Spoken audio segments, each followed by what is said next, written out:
હાંસોટમાં Gujarat gas દ્વારા ખોદેલા ખાડાને લીધે મકાનના મૂળમાંથી પાણી જતા 2 મકાનમાં ભૂવા પડવા ઉપરાંત 5 જેટલા મકાનો બેસી જતા રહીશો ભયભીત થયા. આખા ફળિયાના રહીશો મકાન છોડી બીજે જતા રહ્યા.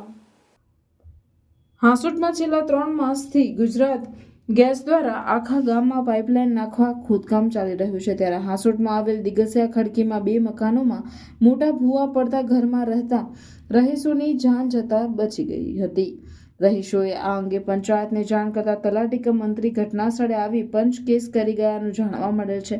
ગુજરાત ગેસ દ્વારા હાંસોટ પંચાયતને પણ રસ્તા તથા ખોદેલા ખાડાને મરામત કરવા માટે નાણાં આપેલ છે, તો પંચાયત દ્વારા વરસાદ બંધ રહેતા રસ્તા બનાવવાની તજવીજ હાથ ધરવામાં આવે તેવી લોક માંગ ઉઠવા પામી છે. પણ પંચાયત પાસે ગામમાં પડેલા ખાડાઓ પૂરવાની ફુરસદ નથી, તો આ ગેસના ખાડા ક્યાંથી પૂરશે? દિગસિયા ખડકીના રહીશો હાલ તો ભગવાન ભરોસે જીવી રહ્યા છે. જો તાકીદે આ સમસ્યાનો ઉકેલ નહીં આવે અને ફરી જો ધોધમાર વરસાદ પડશે તો ચોક્કસ કોઈ મોટી દુર્ઘટના સર્જાઈ શકે છે અને તેમાં કોઈની જાન પણ જઈ શકે છે. તો તાકીદે આ સમસ્યાનો ઉકેલ લાવવા માટે પંચાયત તથા વહીવટી તંત્ર દ્વારા આ બાબતને ગંભીરતાથી લઈને ત્વરિત પગલાં લેવામાં આવે તેવી લોક માંગ ઉઠવા પામી છે. હું ભાટવા દિગસિયા ખડકીનો રહેવાસી છું. અત્યારે હાંસોટ ગામમાં ગેસ લાઇનનું કામ ચાલે છે અને તેમાં બધા ખોદાણ કામ ચાલુ છે.